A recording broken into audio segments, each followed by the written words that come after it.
अस्सलाम वालेकुम नाज़रीन, मैं हूं मंसूर अली खान। अपने YouTube चैनल के ऊपर आपको खुशामदीद कहूँगा। सबसे पहले आपसे दरख्वास्त के चैनल को सब्सक्राइब करना मत भूलिएगा और बेल आइकन ज़रूर प्रेस कीजिएगा। नाज़रीन, मेरे कप्तान की जो हुकूमत है ना, ये पिछले 2.5 साल में हर मामले के ऊपर आवाम को चूना लगाती आई है। आप इनसे कोई भी बात कर लें, आप इनको बताएं कि जनाब ये कीमतें महंगी हो गई तो ये पिछली हुकूमतों पर डाल देंगे। आप इनसे कहेंगे जनाब बिजली महंगी हो गई, ये पिछली हुकूमतों पे डाल देंगे। आप इनसे कहें जनाब तेल महंगा हो गया तो ये कहेंगे जी आलमी जो मार्केट है उसके अंदर दरअसल में तेल महंगा है, हम कुछ नहीं कर सकते। वो और बात है कि अपने पहले दौरे हुकूमत में ये टैक्सों की तफसीलात बताते थे कि टैक्स दरअसल में बहुत ज़्यादा है, अगर वो कम हो जाए तो ठीक हो जाएगा। उसके बाद आप इनसे जब ये कहें जनाब आपने 8,000 अरब टैक्स इकट्ठा करने की बात की थी, आप उनसे सवाल करें तो वो ये कहते हैं कि जी वो दरअसल में कोरोना की वजह से मार्केट का इतना बुरा हाल है कि टैक्स इकट्ठा ही नहीं हो रहा। बहरहाल मतलब हर चीज़ का इनके पास एक बहाना मौजूद है। लेकिन अब जो मैं आपके सामने चीज़ रखने जा रहा हूं इसका कतई तौर पे कोई बहाना नहीं बन सकता, ठीक है। बड़ा क्लियर कट मैंने फैक्ट्स एंड फिगर्स के साथ आपके साथ मैं बात करूंगा, मैं हवा में बात नहीं करूंगा आपके साथ। आपको याद होगा मैंने एक वीलॉग किया था कि लाहौर के अंदर एक वैक्सीनेशन सेंटर जो एक्सपो सेंटर में बनाया गया था, बड़े अच्छे इंतजाम किए गए, वहाँ पे वैक्सीन लोगों को दी जा रही थी, नया नया अभी दौर शुरू हुआ था, तो मैंने भी बहुत तारीफ़ की। जाहिर बात है हुकूमत अगर कोई अच्छा काम कर रही है तो बहुत अच्छी बात है। लेकिन फिर उसके बाद हुआ क्या? उसके बाद हुआ ये है कि अब सारे एक दूसरे की शक्लें देख रहे हैं कि जनाब जो हमारे पास वैक्सीन आई थी वो तो चले अब हमने लगा दी, आगे करना क्या है? ये मुल्क 22 करोड़ आवाम का है, 22 करोड़ आवाम का, और इस 22 करोड़ का सिर्फ 1% जो है वो 22 लाख बनता है, सिर्फ 22 लाख, ठीक है। मैं अब आपके सामने जो फिगर्स रखने लगा हूं आपको जरा अंदाजा हो कि हम पाकिस्तान इस वक्त अपने सिर्फ हमसाया ममालिक से जो है वो कितना पीछे हैं। ये जो बुलंदबाग दावे किए जाते हैं ना नया पाकिस्तान बन गया, ये नया पाकिस्तान, ये जो वैक्सीनेशन का इतना बड़ा एक स्कैंडल बनने जा रहा है इस हुकूमत के लिए। आप देखिएगा आने वाले महीनों के अंदर देखिएगा कि यहाँ पे क्या हालत होने जा रही है, और उसके बाद आप देखिएगा कि लोग किस तरह इनसे सवाल करेंगे और इनके बाद जवाब कोई नहीं होगा, ठीक है। मैं अभी आपको बताता हूँ फिगर्स के मुताबिक अभी तक पाकिस्तान में सिर्फ 3,50,000 लोगों को वैक्सीन लगी है, ठीक है, जिसमें ज़्यादातर तादाद अभी सिंगल डोज की है, जो सिर्फ पहला डोज लगा है। 21 दिन के बाद दूसरा डोज लगता है, जिसमें मेरे कप्तान को भी एक डोज लग चुका है। तो ये 3,50,000 सिर्फ लोग हैं 22 करोड़ की आबादी में से। उसमें से ये जो आबादी का जो परसेंटेज बनती है महज 0.2%, 0.2% आबादी को अभी तक सिर्फ वैक्सीन लगी है। अब लगेगा आपको यही कि ठीक है उससे क्या फ़र्क पड़ता है, मैं भी आपको बताता हूँ क्या फ़र्क पड़ता है। ज़रा हमसाया मुल्क भारत की तरफ आ जाइए और ज़रा मैं आपको उधर बताता हूँ क्या सूरत हाल है। 16 जनवरी 2021 को वहाँ पर वैक्सीनेशन लगाने का अमल ये शुरू हुआ। सबसे पहले जो सैनिटरी वर्कर्स थे, जो खाकरोब होते हैं, इनको वैक्सीन जो है वो लगाई गई, इनको सबसे पहले लगाने का अमल शुरू किया गया। आज के दिन तक, अभी तक, आज जिस वक्त ये आप वीलॉग देख रहे हैं, 5,08,41,286 लोगों को अब तक ये वैक्सीन लग चुकी है। एक एक डोज की मैं बात कर रहा हूं। जिस तरह पाकिस्तान में 3.5 लाख थी ना, यहां पे 5,08,41,286 लोगों को अब तक ये वैक्सीन लग चुकी है। भारत की आबादी का भी ये सिर्फ 3.8% बनता है। हमारे यहाँ 0.2 और भारत में 3.8% आबादी बनती है जिसको अब तक ये वैक्सीन लगा चुके हैं।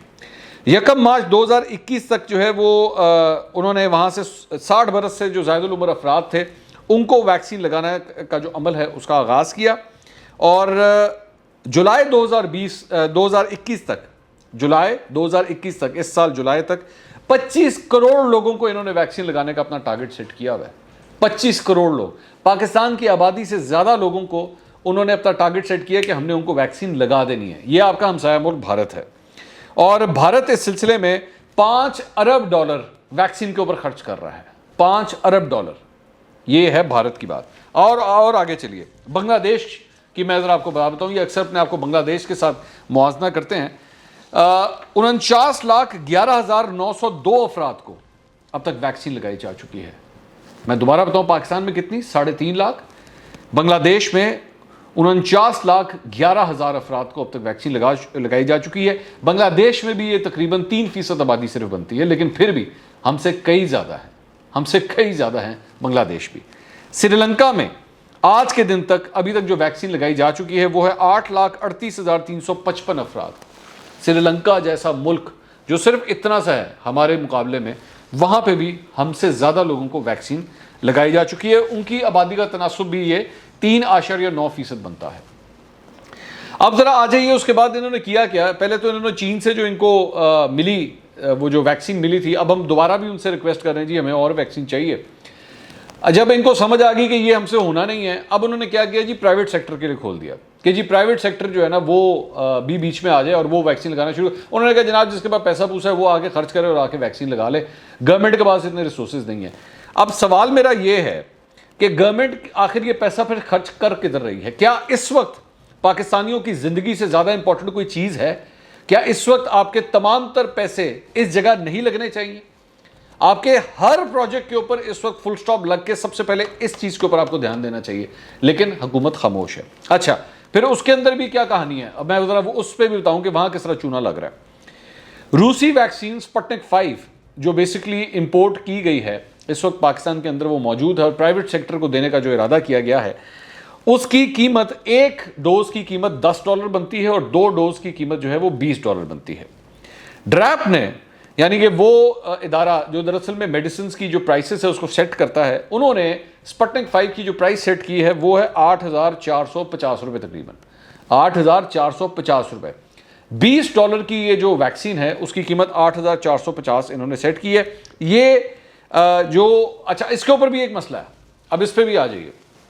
वो जिस कंपनी ने ये डोज जो है, ये वैक्सीन जो इंपोर्ट की है, वो आगे से इनको क्या कह रही है जी, हम 8,450 पे भी खुश नहीं हैं, ये कीमत कम है, आप इस कीमत को मजीद बढ़ाएं, हमें ये बारे में नहीं आता, जबकि ये इसके ऊपर अच्छा खासा प्रॉफिट फिर भी बना रहे हैं। ठीक है, तो अभी अच्छा उन्होंने आगे से ये क्या तड़ी लगाई है हुकूमत को कि जनाब अगर आपने हमारी कीमत ना बढ़ाई तो ये जितनी वैक्सीन हम यहाँ पे ला चुके हैं पाकिस्तान में, ये सारी यहाँ से वापस बाहर चली जाएगी अगर आपने हमारी मनमानी कीमत ना दी तो। ये होता है जब आप प्राइवेट सेक्टर के हाथ में ये चीज़ दे देते हैं। होना क्या चाहिए था, ये सारा कुछ हुकूमत के अपने हाथ में होना चाहिए था। हुकूमत को इस सिलसिले में पैसे खर्च करके आवाम के लिए इसको लेकर आना चाहिए था। उसमें भी एक तरीका था, मैं भी आपको तरीका बता देता हूँ। उसमें बड़ा एक आसान तरीका था कि आप उस डोज को बेशक खरीद लेते, ठीक है, आप खरीद के यहाँ पे आवाम को आप कह देते कि जनाब या तो आप अपनी नंबर का इंतजार करें, जब आपका नंबर लगेगा, अगर आप इंतजार नहीं कर सकते तो फिर बेशक 25-25 हज़ार रुपये बेशक लें लोगों से कि जी अगर आपने फ़ौरन लगवाना है तो जो अगर जिसके पास ज़्यादा पैसे हैं वो लगवा ले, फिर खर्च करे 25,000 रुपये। वो कम से कम जब 25,000 रुपये अगर एक डोज का वो खर्च भी करेगा ना, तो उससे कम से कम उस एक डोज से ही आप यहाँ पे कम से कम और कुछ नहीं तो 15-20 पाकिस्तानियों के लिए डोज के पैसे इकट्ठे हो जाएंगे। ये वही फॉर्मूला है जो शौकत खानम के अंदर भी चलता है। ये मैं आपको बता दूं, शौकत खानम में अगर वो कहते हैं कि जी आपका इलाज जो है वो पैसों से होगा, तो वो दरअसल में उन पैसों से और मरीजों के पैसे भी आपसे ले रहे होते हैं कि हमने उनका इलाज भी करना है। यहाँ पे भी अगर आपने वैक्सीन के लिए अगर कुछ जो जिनके पास पैसे हैं और वो पैसे खर्च करना चाहते हैं, तो फिर कम से कम 20-25 पाकिस्तानियों के लिए वैक्सीन के पैसे वो दे के जाएं, एक वैक्सीन। ये मुफ्त वैक्सीन लगवाने के बजाय इस तरह आप कर लेते, इससे और लोगों का भी भला हो जाता।